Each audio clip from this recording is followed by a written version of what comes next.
When you think of a caregiver, who do you think of? Because you see, for the longest time, every time I heard caregiver, I thought of someone that was in the professional field, nurses, doctors, therapists, along that line. But you see, the day that I actually had my child in my womb is the day that I became a caregiver. Because when we have a child, all of a sudden, it's not about just us anymore. Now we have this little being that we need to take care of. So all of a sudden, we have to take care of our bodies in a separate way because, we'll slack sometimes and, really don't eat properly and whatnot. But all of a sudden, when you have a little one inside of you, everything changes because you just realize that you're responsible for someone else. That is the beginning of being a caregiver. So I had 3 children total through my lifetime journey. And as you grow and these children get older, being a mom, a dad, it doesn't come with a handbook. We figure it out as we go along. When your child's 5, you're a parent for the first time. When your child is 10, parent the first time. They grow, they get older, they're 18, they hit that point where they start to move on out on their own. And then we get this empty nest syndrome. And all of a sudden, that thing is so real because as you were a parent, you kind of lost your identity as to who you are. We became a mom. We became a dad. And we give up so much taking care of our children that we forget what we actually like a lot of the time because we put ourselves last. So as I was going through this journey of being a parent, I also got into the healthcare field 18 years ago, and I take care of traumatic brain injuries. So as I was taking care of people in that field, I put myself back to the burner even more because now I'm taking care of my children and I'm taking care of people with a TBI. Now, if you don't know about traumatic brain injuries, a majority of the time, I would say 95% of the time, they're auto related. And what happens is you have someone that's in a serious, has some sort of serious accident. And all of a sudden, they're not that person that they used to be. It's me and you today, and your world just flipped upside down in the matter of minutes from a tragedy. And you see, when you're taking care of someone like that, it takes a lot. It takes a special person because you become their rock, their solid that they can come to. So you become like their mother, their father, their brother, their sister. You sometimes feel like you're their mental therapist. You're just everything to them. We feed them, bathe them, listen to them. We encourage them to have the best quality of living that they can possibly have. In doing that, it takes a toll on us as a caregiver. So I want to tell you how important it is to take care of yourself.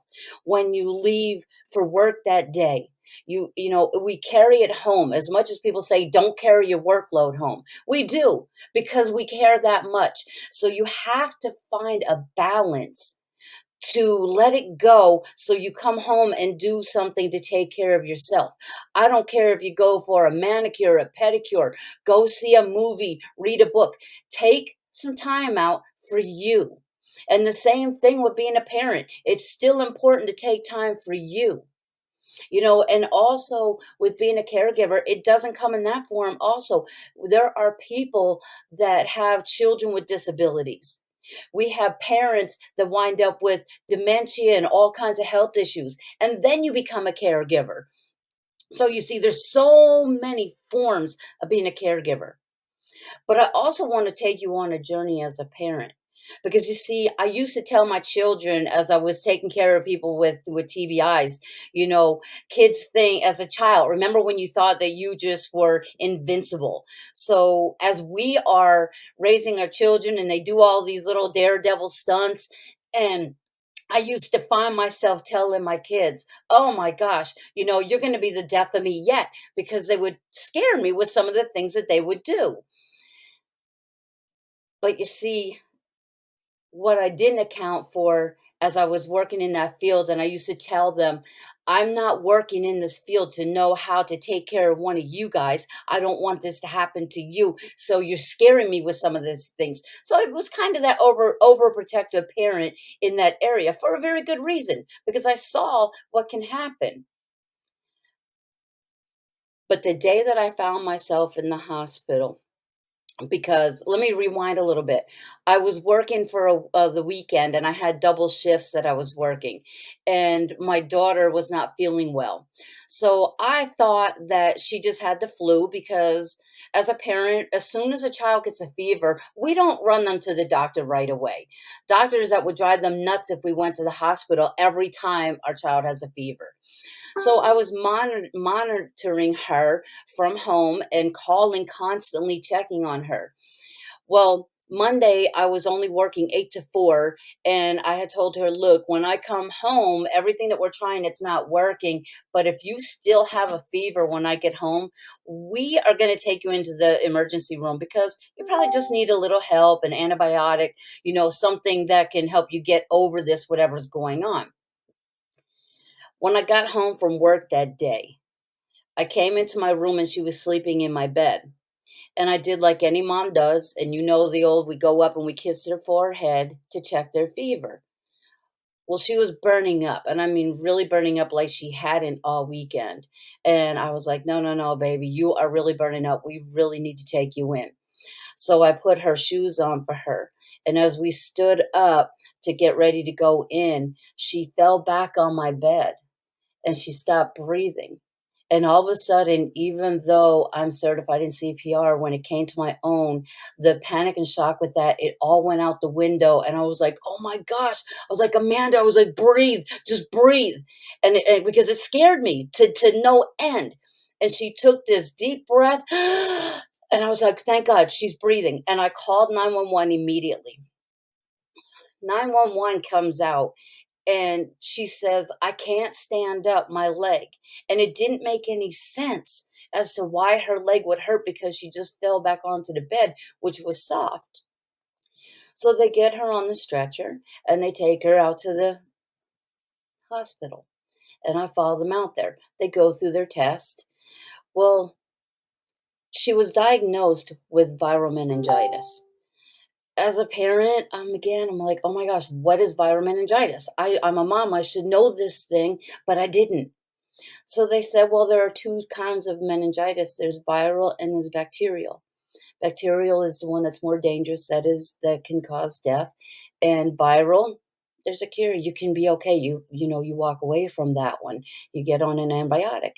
So they admitted her and they said, "We'll get her on an antibiotic and she'll be coming home Wednesday or Thursday. She'll be fine." So I says, "Okay." Well, my daughter hated hospitals more than anybody in this world, hated needles, hated doctors, all that hospital stuff. So I immediately called my job and I was like, "Look, my daughter's in the hospital being admitted. I'm going to stay with her. I won't be into work until she's clear and home from the hospital." And of course, they understood that, very supportive. So this was on a Monday. So she gets admitted. They get her started on these antibiotics. Tuesday, the very next day, I'm finding myself over her bed yelling out to anyone that could hear me, not even knowing if anybody was there. "Hey, is she breathing? No, is she breathing? No, no, no, is she breathing?" And all of a sudden, this room was filled with doctors and nurses, and they started to perform CPR on my little girl. I started to walk out of that room with no idea where I was going. I'm looking at her walking out thinking, "What is going on?" As I walked out that room, I heard somebody call my name and I looked over to my left and I said, look, and I looked and I saw my best friend stepping off the elevator as she called my name. And all I could do was look at her and I said, "Brandy, she's not breathing. She's not breathing." The next thing that I remember through all of this was that a neurologist approached me telling me the worst news any parent could ever hear. "I'm sorry. There's nothing we could do." She's brain dead. What? What do you mean?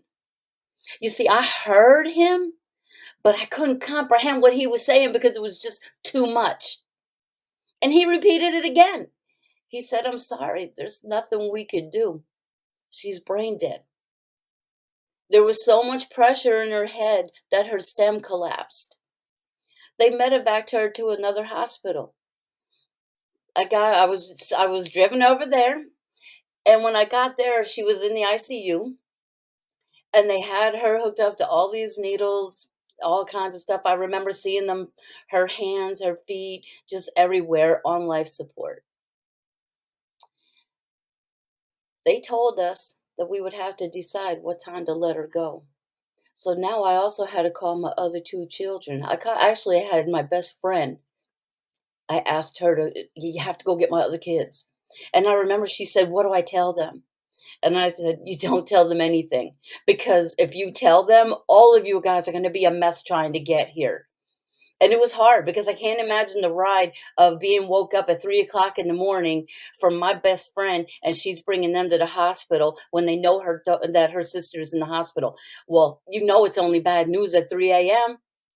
When they got to the hospital, I remember hearing my daughter cry out, and it was the most horrific cry I've ever heard. And I just remember saying, "Who told her?" Because I remember hearing the cry, and it was later on, and fast forward there, and I asked, I don't remember who told her, but I remember hearing her cry. And they said, "You told her." You see, they said that they gave me a room, and that I was the one that I told them I needed to tell them. And they said I told them, but I have no memory of telling them. And I share this to let you know that when you go through the loss of a loved one, there is so much the way that your brain just takes this in, that there are just parts of your memory that will go away that you won't remember. And I kind of look at it as though it protects me to a degree, because there are some parts that are just too hard to actually remember in a way that you'd be able to function. There are 5 stages of grief.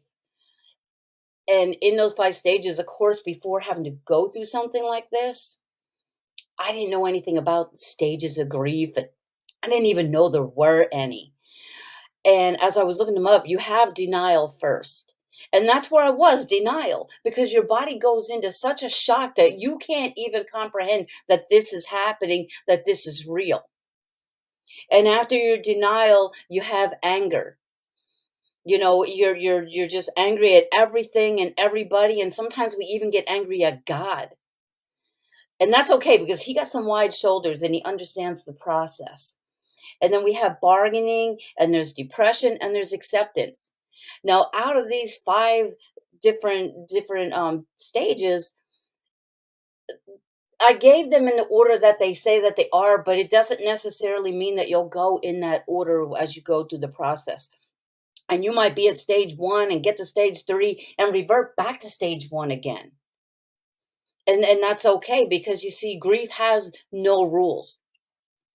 So to back up a little bit though, when they told us that we needed to decide what time to let her go. Now I'm thinking, "Oh my gosh, we're like, how do we do this? How do you let your baby go?" And I remember sitting there and I heard a voice say so softly, 9 p.m. And I looked up, and it was my son. He was 19 at the time. And I said, "Why 9 p.m.?" And he said, "That's what time she always went to bed, so let's let her go to sleep." There wasn't a dry eye in that room. And he was right. She went to bed every night at 9 o'clock like clockwork. That was her bedtime. So we were going to let her go to rest, where she wouldn't have to be in pain anymore. That was the hardest thing ever that we had to do. That tragedy was 12 years ago. My daughter, when that happened, she was 16 years old. And I remember we had her sweet 16th birthday party. It was her last birthday party, and I'm so glad that I did a big sweet 16 for her because that is one of the good memories that I have, that I can hold on to her, that she had that. So, as I started to come into the acceptance of this, I had people that were there for me, and I remember going through the process of just laying in bed and crying and being in the denial and just trying to, all of a sudden I felt like there was nothing more to life. And my friends and the family, church, they let me go through it, but they didn't let me stay there, and that's very important because there is so much still more to life. Okay, grief is a journey. You'll hear the expression sometimes, and it seems like it would be so cold, but every now and then I've heard people say, you should be over it by now. No, no, no, no. You don't get over it. This is your loved one. This is a journey, and you have to find a new way to live with this new life. You have to find a reason bigger than you to keep going on. For me, I had two other children. How were they supposed to survive if I couldn't survive? I needed to be strong for them. So even though it hurt me and I still, went through the grieving process, I still had to be that mom. I still had to be that caregiver to my other children so that they could come up through this journey as well. And they still go through their journey today. It doesn't go away. And when we cry, the beauty in it is that we don't, when we're crying, it's not a sign of weakness. We cry because we love them. We cry because they're in our hearts. We can have a good memory of them and we'll cry, but it's tears of remembering. It's tears of happiness of moments that we've had with them. It's just so important. The pain, the pain that you feel, you have to allow yourself to feel that pain so that you can heal from that pain. You know, I I'll share with you, give you a little introduction. My daughter, she was so vibrant. She was so full of life. And if you were to meet her, she would give you the biggest hug that you ever had. And you felt this love. She would wear these psychedelic different clothes, polka dots with stripes, and somehow she pulled it off and it looked good on her. As silly as put me in that, and you're gonna be like, "What are you doing? Have you lost your mind?" But she would do it, and it looked good. So she wasn't afraid to be herself, and I love that about her. And she used to sing and dance around the house, the most beautiful ever. So I share this to share with you. You see, you pull out the good. You're always going to miss your loved one. They're always going to be in your heart, but you'll get to a place as you go through your journey where it actually, you'll find healing. I thought it was impossible when they say, oh, there's healing in time. How do you heal in time from losing your own child? And I've lost my mother and my father within the past 4 or 5 years. How do you heal from this? Time. It really does. It heals you when you allow yourself to feel that pain, to deal with that pain, so that you can go on with your life. I've said many times that there is life after death, and there is. There's your life because we still have a purpose. We don't understand all the time why some people pass away sooner than others. It feels like it's unfair. But one thing, the one thing that is guaranteed in life is that we all have an expiration date. And that is something that we have to learn how to deal with. Because if we can't deal with it, what good are we to anyone else? What good are you to yourself? That we have a bigger purpose in life. So I say, hang on to those good memories. You will heal when you allow yourself to feel that pain. And that is the only way to get through that. I have, such a high faith that has got me through too, because I always remember, to me, it was an honor to have my daughter. It was such a blessing. And she was his before she was mine. And I was honored that God chose me to be her mother, even though it was only for 16 years. And I hold on knowing that, when it's my time, I will see her again. That is a joy that I have cried some tears of happiness just thinking of that day, that when my time does expire and when I am reunited with her, it'll be forever. I'll never be separated from her again. That is a beautiful thing. That gives me every reason to keep going. I have to fulfill my purpose. So maybe, part of the crazy reason for all of this happening is the fact that I couldn't be here today, right now, speaking on this if she were still here because I never would have had to endure it. So, if my purpose is to help someone else who has to deal with grief, I will do everything I can to help someone else. You can find me, reach out to me on all social media, or you can go to my website. I have a website, judyamber.com, or you can go to eliminateexcuses.com.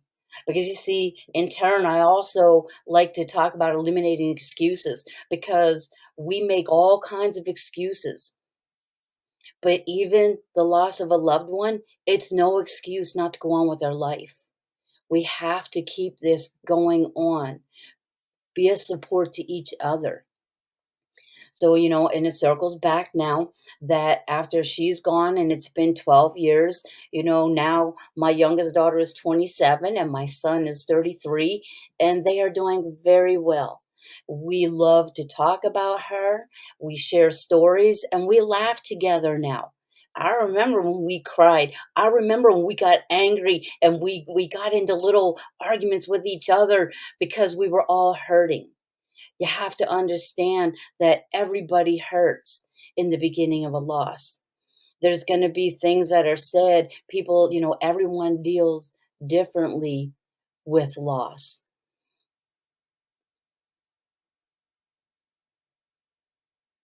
You have to take care of yourself regardless of who you're taking care of.